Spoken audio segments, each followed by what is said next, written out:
And here's someone that the FBI trusted previously to give them reliable information, spend his own money doing FBI work, and now they're telling him no collusion. Does the FISA court know this? I bet not, from what my reporting indicates. So our viewers understand this. We have a situation where 3 FBI agents go to this Russian billionaire's apartment, who only can come to the United States because he's supposedly a bad guy, which, by all indications, he was trying to help Bob Levinson get out of Iran, a 30-year veteran of the CIA who we left there. He tried to get him out 2 times, spent $25 million, as you said. That's right. Had a jet waiting on the tarmac, pulled back by the State Department for some weird reason. Hillary Clinton involved, Barack Obama involved, perhaps even the previous administration of that involved. They go to him and they say, we have a collusion idea. And he says, well, that's ridiculous. And they then say, keep an open mind, I understand. That's exactly what they said. They're trying to keep them going. Keep an open mind. Let's stay in touch. And my reporting tonight indicates... Oh, my God. Yeah, let's stay in touch. Well, they've been in touch for quite a while. Now, you have sources, strong sources for this reporting. I do. Yeah, it's, including Deripaska himself is on the record, and his lawyer, as well as several FBI agents in the story. This is a story that's well-sourced. I also understand that Deripaska offered to testify on Capitol Hill. That's right. I have 2 sources on this. Offered to testify, did not ask for immunity. It was reported by the New York Times falsely that he asked for immunity to testify. And also, I think someone in Congress also repeated that. Correct me if I'm wrong. So what I know... He did not ask for immunity. Why are they smearing this guy? It's like, why are they smearing this particular person? I mean, he's someone who spent $25 million to try to get that patriot Bob Levinson out of Iran. Yeah, there's a black hat, white hat, black hat syndrome with him. He's a bad guy for a while, probably treated that way. Then he's a great guy, let him in the country, no problem. And then with the same evidence that's been there all this time, now he's suddenly a bad guy again. But he's a good guy that they apparently want to use to push this collusion theory, which if he wanted to try to get off this sanctions list, maybe he could have said, well, I'm sure Paul Manafort's colluding with some people, some agents, rogue agents in Russia. What can you give me? He didn't do that, correct? No, he waved him off it in a hard way. Okay. Yep. Let's bring into this discussion. This is unbelievable. It's like a John le Carré novel. Retired FBI Special Agent Tom Baker is here in Washington, and Attorney Harmeet Dillon in San Francisco. Guys, these details are moving fast and furious. John Solomon has done some of the most important reporting on this case, on Mueller, on the FBI, for months now, and now this. Tom, I want to start with you. You knew Bob Levinson, going back to the first part of this narrative. You knew him. You worked with him when I think he was at Counterterror, and you were at the FBI. And now we hear more details on this Russian billionaire spending $25 billion 2 times. He had a good handle on getting him out of the country twice, and he was waved off twice. And now they try to use him for the collusion nonsense. It's an outrage. Well, yes, it is. It is. And what was an outrage in that was the way the whole thing was waved off. Bob Levinson, I crossed trails with him a couple of times when we were both involved in Russian organized crime. I happened to be at that time the legal attaché in Paris, where Oleg Deripaska often would stop by himself, actually. He spent a lot of time in Paris. But Levinson, we would try to do everything we could to get every part of the government moving on him. I was retired when he went missing. We got very little cooperation from the CIA and very little cooperation from the State Department, and the FBI had to reach out and do whatever they could themselves. Now, why is the FBI, Harmeet, the FBI is actually doing the work to try to get the CIA guy out of Iran, reaching out, and again, I don't know if it's illegal or not, maybe, but working with this guy who had business interests in Iran, really rich, really connected, and I bet Deripaska wanted to know, why the heck am I being banned from coming to the United States? Show me the file. I'm such a bad guy. Show it to me. And he starts working with them. Like, again, motivations aside, that would have been a great thing to get him out of the country. State Department takes back the deal at the last moment on some seemingly spurious grounds. Go ahead. Right. Well, what we have learned from Solomon's reporting is that, this was pulled off the table at the last minute because Hillary Clinton refused to say certain things that the Iranian government wanted said in order to point the finger away from them.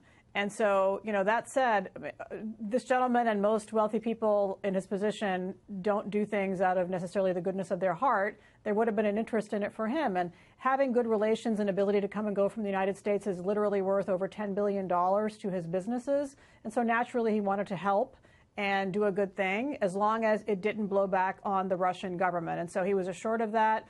He did what he was asked. McCabe was one of the people who recruited him. Yeah, and then this is how he's thanked. Yeah. This is how he's thanked. He's now on, a sanctions list after, by the way, refusing to, quote unquote, keep an open mind when FBI agents visit him. How do you keep an open mind if you're asked, did a crime occur? I mean, keep an open mind about it? What does that mean? That is incredibly shady and suspect. But, now we have a second instance here, Laura, of clearly the Department of Justice and FBI not giving all the information to the FISA court, because this is what we would call exculpatory evidence in a criminal investigation where you ask somebody, did Manafort collude with the Russians on behalf of the Trump investigation? Deripaska, who would know, said, absolutely not. Are you kidding me? I hate his guts. He's cheating me in a business deal, but he didn't do that.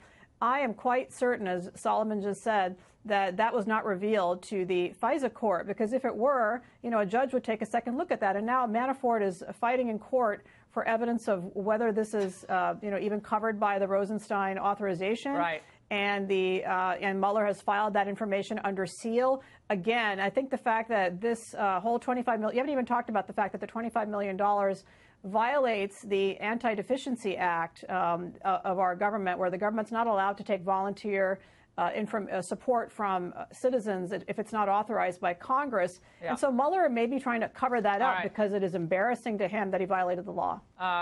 We're going to stay on this. Thank you, Harmeet and Tom. Welcome back. We're continuing our discussion with Hill reporter John Solomon on the big story he just broke. Special prosecutor Bob Mueller may be tainted by a conflict of interest in the Russia probe. Let's also bring in former FBI agent Robin Gritz in Chicago. Now, Robin supervised the Levinson case back in 2009. If you just tuned in, Bob Levinson, 30-year veteran of the CIA, held now for 11 years in Iran. We learn more details tonight about the efforts of a Russian billionaire, Oleg Deripaska, now on the U.S. sanctions list, to secure his release on two different occasions, spending $25 million. And now we learn that Oleg Deripaska was approached by the FBI in September of the election year, September 2016, where they floated an idea of, well, Manafort might be colluding with Trump, and what do you think about that? And he's like, I don't even like Manafort. The facts are ridiculous. The intent's ridiculous. That's absurd. And the FBI basically said, keep an open mind. That's wild. Robin, I want to go to you. Of course, you were on this Levinson case from the beginning. Now we're learning more about how this effort was strung along, shut down, at least on one occasion now by Hillary Clinton. Your thoughts tonight as these new developments are coming in? When John gave me a call about what he was finding out, I was shocked. I had taken over the case about 7 months after Bob was arrested by the Iranian authorities, and we were turning over every stone to bring him back and working with a whole of government approach to bring him back. And now I hear, after I left the case, that there was actually a plane on the tarmac, and because of some changes in a statement, the agreement went downhill, and Bob remained in Iran, and I think is still there today. Yeah, well, we hope he's still alive. I mean, he was he'd be 80 years old today. But we think, John Solomon, we don't leave a man behind. Right. If at all possible, we don't leave a man behind. And in this case, he was left behind, and we had the FBI. And McCabe trying to be creative about Deripaska. Deripaska, by the way, had conversations with John McCain. Do we know what those conversations were about years ago? I do. It's a story I broke at the Washington Post 10 years ago. So he was just trying to find out about policy, what the president would, the president might be for. Yeah, heaven forbid we actually try to find out what the current U.S. government's all about. But getting back to the conflict of interest, Alan Dershowitz and Jonathan Turley had interesting comments. Let's first look at what Jonathan Turley said about all this. He's concerned about a potential conflict. He said if the operation with Deripaska contravened federal law, this figure could be viewed as a potential embarrassment for Mueller. The question is whether he could implicate Mueller, it could implicate Mueller in an impropriety. And then Alan Dershowitz saying this, he also had similar concerns about a potential conflict. I think we have the full screen. He said, the real question becomes whether it was proper to leave him, Deripaska, out of the Manafort indictment, and whether that omission was to avoid a kind of transparency that is really required by the law. Yeah, I mean, I talked to 4 or 5 legal experts. They all had the same assessment. They come from all different political viewpoints, very similar. Let's think about something. You said something really powerful. We don't leave any men behind. Think about how desperate the FBI had to be to go to a Russian oligarch and say, could you fund this? Because the United States government wouldn't fund it. The Obama administration, the State Department, the CIA would not go back and get their own man to the level that the FBI thought it deserved. So they go and reach out to this guy, and they have to fund an extracurricular activity to rescue one of our own men. And I think that's one of the saddest parts of this tale that gets overlooked. And Hillary Clinton, obviously, as Secretary of State. Tell me about her potential involvement. What we know is from the family. So Dave McGee, the lawyer for the family, told us on the record that they had a deal. Deripaska came back. They were sending the plane to the tarmac. We're going to rescue him. There was a statement that the Iranian government wanted, basically saying we really weren't involved in it. And Hillary Clinton was unwilling to give him that sort of absolution. And the deal fell apart. The plane left, and he was never rescued. Well, you got to say. I mean, you kind of have to say what you got to say at that point to get. I mean, some stupid statement to Iran. I mean, who cares? I mean, Robin, to me, that's just a nothing. You wonder if there was any future concern about any Iran deal down the road. I mean, I don't know what was going into play, but then you fast forward, Robin, to the fall of 2016. Now, some of these agents who approached Deripaska in his apartment in New York, remember, he's only allowed to come into the United States on a few occasions, 1-by-1 visa. They approach him and they say to float this collusion idea, and he's like, what? Collusion with this Manafort? I mean, he's like kind of laughing at them, and they're like, no, keep an open mind. So they were actually trying to collude with a Russian billionaire to push the Russian collusion theory, Robin. It's outrageous that all this is going on. It's like, it's stuff that you see in the movies. And to see that people that were working for the release of Robert Levinson have now switched and are actually pushing a political agenda. And you said something really interesting about Hillary Clinton and then the Iran deal.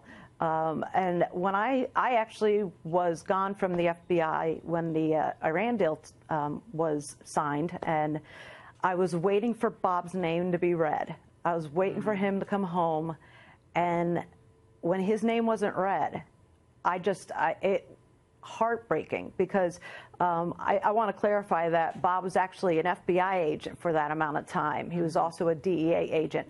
He was just like any of us when we leave government service. We contract with people. And yes, he was contracting with one agency, but he was talking to a lot of people, having, all the kids and everything. And yeah, it's just the family. The family has been through hell, and now they're suing Iran.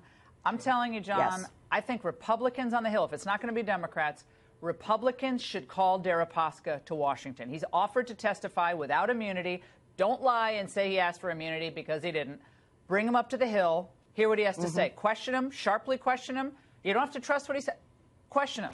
I think the American people would like to know a little bit more about keeping the boogeyman of the Russian billionaires alive, to keep the big fantasy alive. An interesting bit from the New York Times on Saturday, a piece that increasingly top officials at the Justice Department have privately expressed concern that the lawmakers are simply mining government secrets for information they can weaponize against those investigating the president, including the special counsel Robert S. Mueller III. My question is, how do you weaponize information if there's not something nefarious about it? Well, I just think that's so overstated. As I understand it, they're making a very narrow request for information. And I don't know that they necessarily need the name of the informant. But what they need to find out is, was there one? That's the important thing. And, I think, Shannon, everybody sensible would agree that if there was a certain quantum of evidence that was serious, that we had a presidential candidate who was in cahoots with the Putin regime, particularly targeting our election system, that would be something that cried out to be investigated. But I think they need to show that they had a certain threshold of evidence before they started to aggressively investigate a presidential campaign, and that's what we're trying to find out. Did they? Do you think we'll get that timeline, the who, when, where of exactly what launched this FBI investigation? I do, and I think one of the ways we'll get it, I know they're all into let's look in their files and let's look in the informant file. I spent the weekend looking at the text messages between Strzok and Page. That's Agent Peter Strzok and the FBI lawyer, Lisa Page, who was the counsel to the deputy director of the FBI, Andy McCabe.